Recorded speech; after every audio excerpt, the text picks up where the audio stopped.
Why am I showing, the terrible side of South Africa, of Johannesburg? We can't all be showing the good side. We can't all go to Sandton and Cape Town. There has to be that one person who is showing the people the reality, the true South African reality. My guest is Tebogo Mashiloani. I'm not quite sure if I said his surname correct. I was struck by your films about Johannesburg.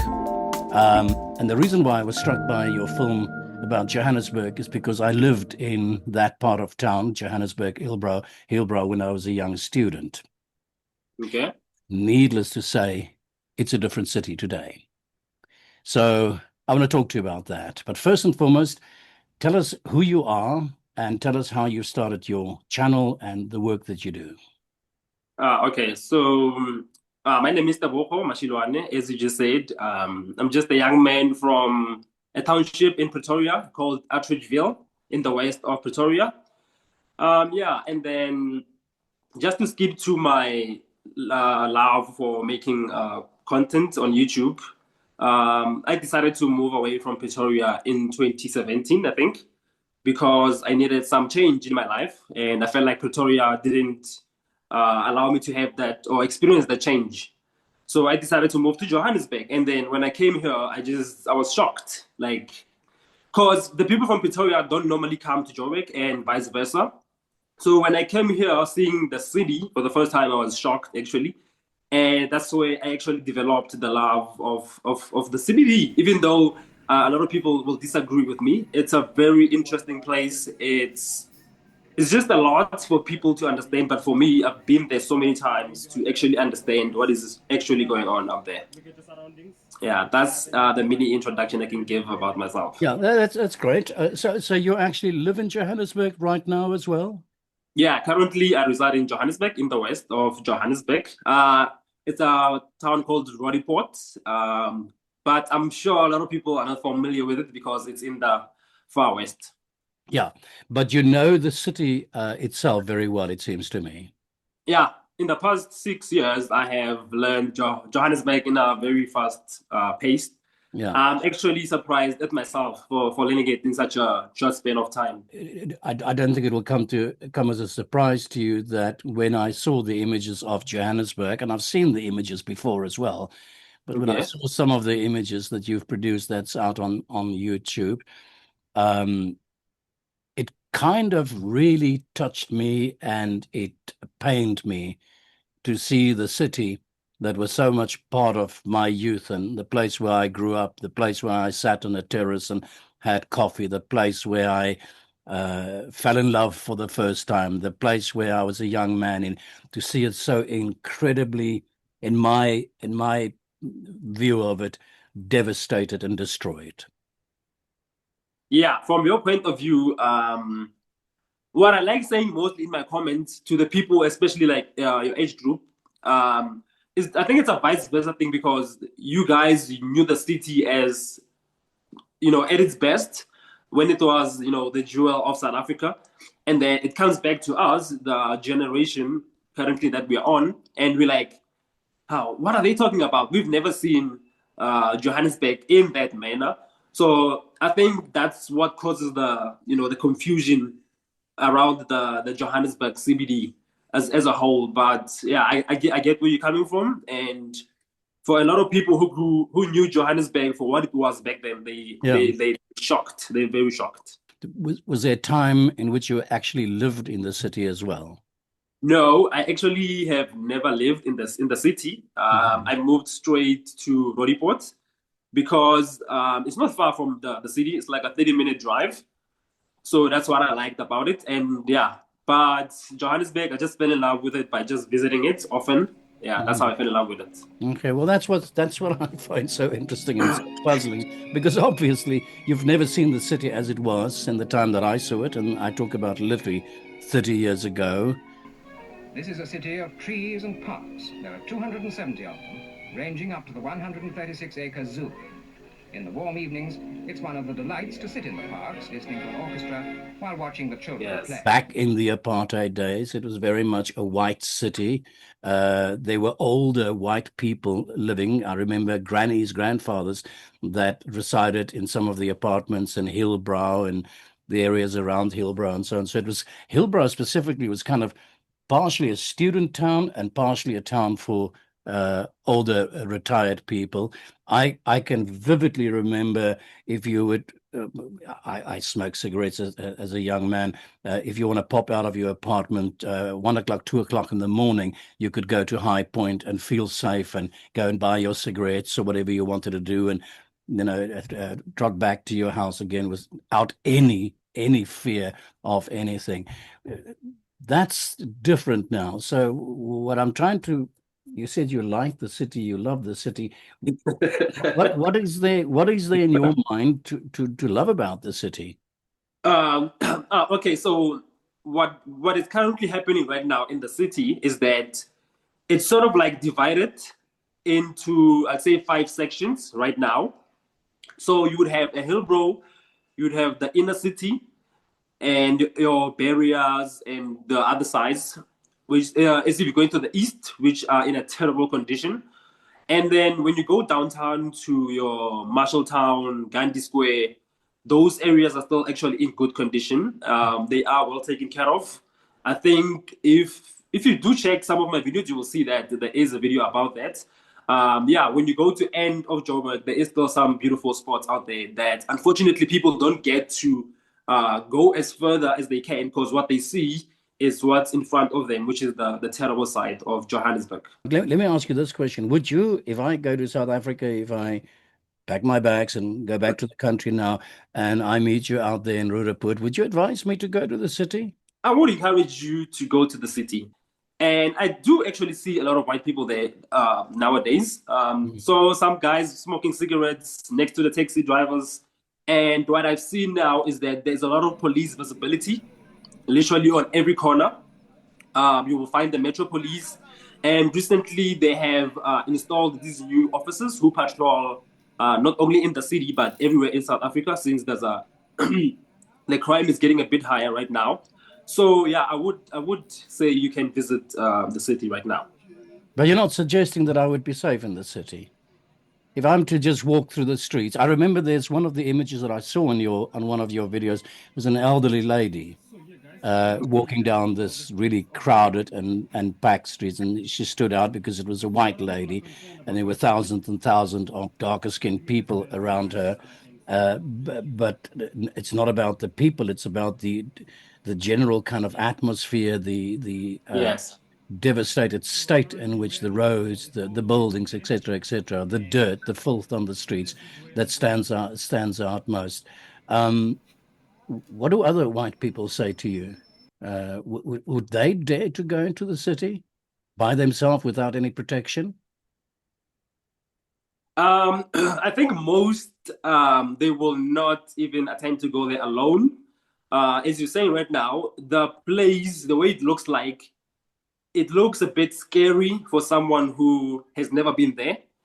So if you're saying are white people safe going there by themselves, I would say yes and a no, because you need to really know the streets. You need to really know where you are. You need to really know how did you get there, so you don't end up asking the wrong people questions and then you find yourself in a tricky situation. But if you're going to the places that I mentioned, Gandhi Square, Marshalltown, Maboneng, I think you will be relatively very safe. I must be very careful what I ask you, because people may very quickly interpret this as racist or whatever the case might yes. be, and you might even accuse me of racism as well. And Actually, you're welcome to do so. I'm one person who doesn't get I don't know if I should say phased or offended. Yeah.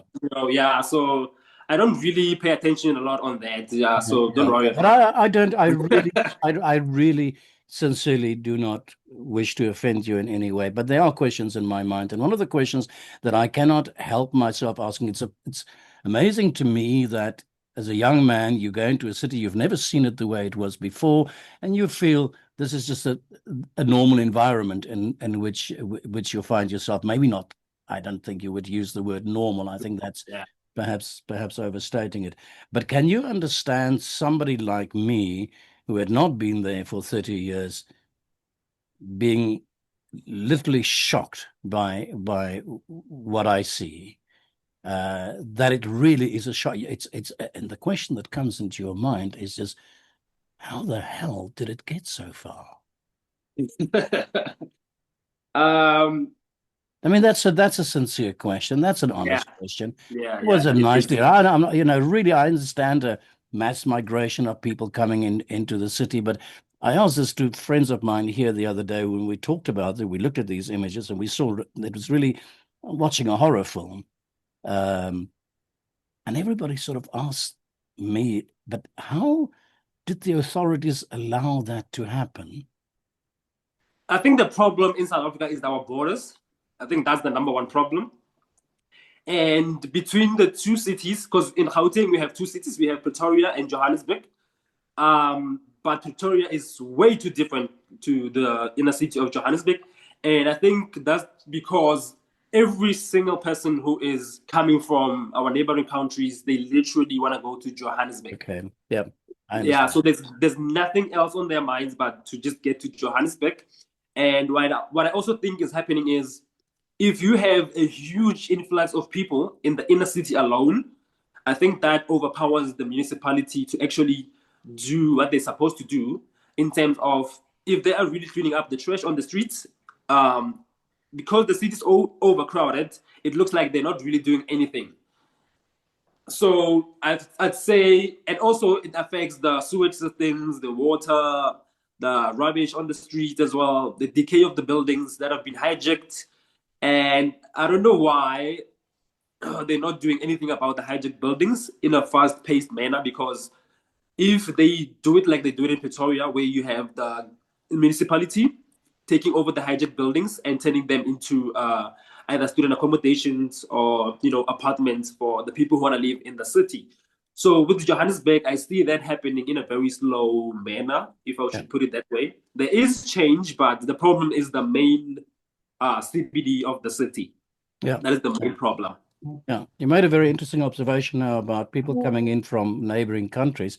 If you walk as a local South African through the city, young black man, you understand, I imagine, some of the languages, if not relatively well, all the languages. Are you able to sort of pick up that there's so many foreigners in the city? Are you able to notice the foreigners? And in your mind, is that really one of the biggest problems of the city, is the fact that it's attracted so many migrants from countries outside South Africa?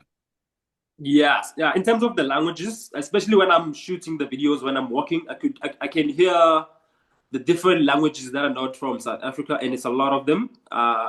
You get accents from Nigeria, there is Somalis, you get people from Bangladesh, Zimbabwe, Malawi, Lesotho, just the whole neighboring countries that are bordering South Africa. So yeah, I can hear the different accents of different countries. Definitely.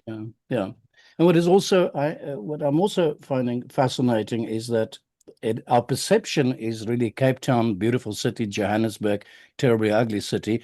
The funny thing about it is that the crime statistics will point to Cape Town as the city with the highest crime and highest murder rate, and not Johannesburg.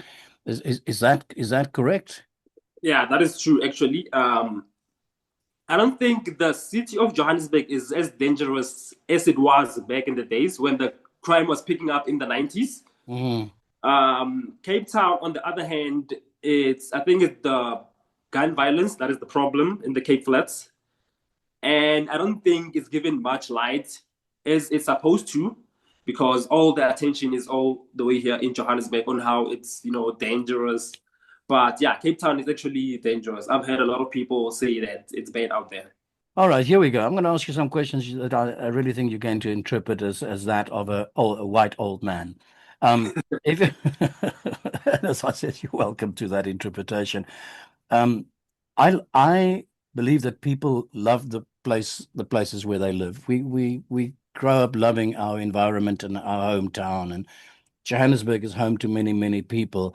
I think the question in my mind is can the citizens of Johannesburg feel a sense of pride and dignity about their city? I don't think so. I don't think so. Um, I remember one time after I just made the video, I have a video that is trending currently right now as we speak. When I shot that video, a lot of people actually they were shocked at how did I come back from that situation, unharmed. Still had my phone in my hand and my money, everything was there. I don't think they still have that belief that Johannesburg will rise from where it is currently. But still, we see, people every single day, they still go to the CBD. So I am not sure how to interpret it because you still have some people that love to go there because, you do find some cheap clothing, not really cheap, but affordable clothing. You get everything that you literally want. And then you will have some South Africans that they don't want nothing to do with the inner city of Johannesburg, both black and white. Just in general terms, do you think that white people today are seen as natives of the land or part of the country, or are they still labeled as the settlers in the minds of young black people? Black people really don't dwell much on, the history. We have moved on. My generation has moved on totally. In terms of the older generation, I'm not really sure, but we have really moved on with it because even myself, I'm dating a colored girlfriend, by the way. And in my culture, that is bizarre. It's something Just say that that is. again. I didn't get that. Just say that again. Oh, I'm saying I'm also dating a colored girlfriend because in South Africa we have a Okay. subgroup called Yeah. coloureds. Yeah. Yes, yeah. Okay. So that really also opened my mind in terms of how I think. Hence why I said to you earlier on, like racism doesn't really affect me. It doesn't. I don't let it affect me at all. So yeah, as the youth right now of South Africa, we have accepted them as South Africans and as Yeah. Africans. Let's talk about the most recent stuff that's happened in South Africa. How do young people of your age, when you sit around at a party or in a bar or whatever the case might be, and you talk about things that are happening in the country, how do you view those 59 Afrikaners that got onto a plane and was flown out of the country to go and resettle in America? What do you say and your friends say about all of that? What I've been hearing on the streets is that South Africans, I don't think they really took it that serious because we know there is nothing really, there might be, there might not, but we know that we haven't seen anything like that happening. And for us, it was more of should I say, a joke, maybe, when we saw that that is a genocide happening in South Africa. But there was no point intended, and I don't think it was taken that much seriously with most South Africans, actually. But yeah, we hardly talked about it. It was trending on the news, and people obviously had to talk about it the following day. But yeah, I think as a country, we didn't take it that serious because we know what's currently happening. We know the reality of what's happening currently right now. Yeah, yeah. Well, what does it mean if you sit in your house and you're watching television with friends of yours and you see Donald Trump showing the pictures of Julius Malema, kill the Boer, and you hear him use the word genocide? I mean, you live in the country, you're a black man, you see what's going on around you. I mean, how did you take all of that in? Just like I said with the previous question, we were just like we were laughing about it actually to think like where is the actual genocide happening because we haven't seen anything here like that. So yeah, when we saw it, we were just shocked, surprised, and when we saw that part where he was playing the video, I mean most people say that song is it's a song of history. It was sung back in the days, the struggle song, so you can't arrest someone for singing a struggle song. unfortunately, it does say the words "kill the farmer, kill the Boer," but the message behind it doesn't really mean go to the actual action. You know, it's a struggle song. So yeah, I think that's where it ends. It's just a struggle song. Yeah. Amongst young people, wouldn't you say to one another, well, you know, let's face it, there might be people that might feel intimidated or affected by the song. Maybe it's not such a good idea that we carry on singing this struggle song. Is that part of the discussion or not? Yeah, we do think about that, you know, there is some people who are actually affected by that or maybe affected by that. But also knowing the true realities of where we live and what's happening right now, you know, we also know that it's not every day or it's not a random where you're gonna hear someone sing that song in public. It doesn't happen. It has never happened. I have never heard someone sing that song in public, never. So it just happened in that moment in the stadium that they were at. And I think after that, when everybody left, the song also just disappeared into the stadium. So Yeah. so yeah, but in terms of you saying there is people who are actually, you know, affected by that, it might be true, it might be not. I think, yeah, it's not a great idea to just, you know, sing it in public because people don't take it the same way as you saying it. Do you understand it when white people, and especially white people from the farming community, are pointing out to all the horrors of the farm murders and things like that, that they might interpret all of this that's happening in South Africa as some form of a genocide? I think they might interpret it as a genocide, but in the farm killings, it's not really mostly white people. The most people who are killed in the farmers happen to be black, you know. But when you know a white farmer is killed, um, unfortunately, it becomes, you know, a big story, and hence why you get sometimes people say there is a genocide happening with white farmers, mainly because also I think they are a minority, so you know every time there's a crime committed towards them, you know, they feel as if they're being attacked. How many white people do you have in your circle of friends? And I really talk about genuinely friends now. I'm not talking about you happen to bump into each other at some work after party or something like that. But how many genuine friendships have been formed across racial lines in South Africa? You actually be surprised, especially in the, you know, the northern side, your Sandton, Rosebank. That's where you find that there is actually more connections being made between you know, the blacks and white people. Yeah. That's where you see the interracial relationships. You see, you know, black and white becoming friends, some getting married. But unfortunately, in, you know, other places you don't find that. You know, in the old towns, in the villages, that's where unfortunately you're not gonna get that. But I definitely, with the way I see things right now, I definitely, and I pray that South Africa becomes a united country because, uh, I mean, we just have so much in common. But like I said, there is some white people who feel that they don't want to be part of that, you know, the merge of both and everyone just coming together.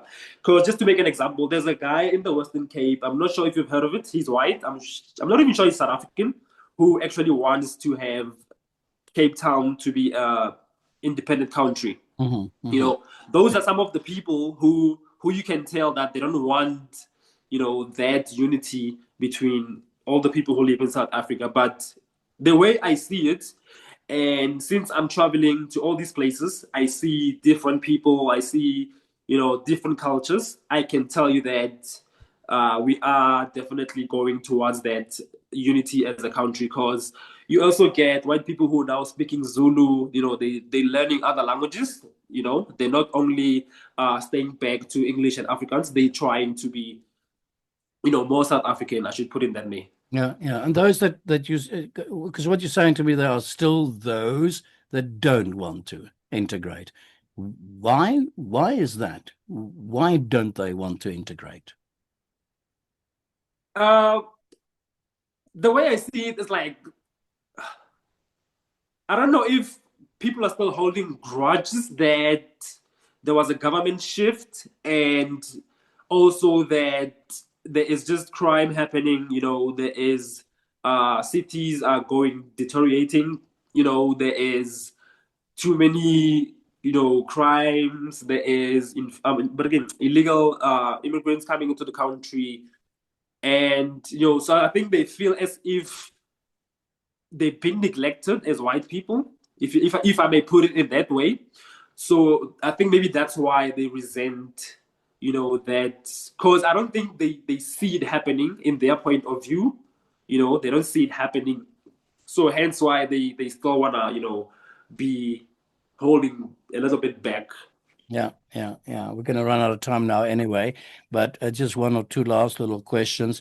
Do you think that because of apartheid, white people today, 30 years post-apartheid, still has a moral responsibility towards black people? And does that moral responsibility, does that translate into what would be black economic empowerment or laws like that? In other words, what I'm saying to you in very cheap and blunt terms is, do you believe that white people still, because of apartheid, still owe you? I would say, yeah. I don't feel like they owe me anything specifically, because we're living in a world now where everyone can do anything for themselves. You're not restricted. You can literally do anything you want. There's the internet. There's just a lot out there for people to do for themselves. So my last question went to Tebogo, just for the fun of it, what you just told me now, that means that you're ready to say to President Ramaphosa, you know what, drop those 142 race laws. They're not needed anymore. They're not race laws specifically, but I think it's laws that want, fairness for everyone. There's laws that want everyone to be equal in the society. And unfortunately, some people are going to view them as racial laws, but I don't think they are race laws. Tebogo, it's great meeting you. It's great talking to you. I think we should do this again. Thank you very much. Thank you very much for hosting me, man. This was wonderful, and it was a pleasure.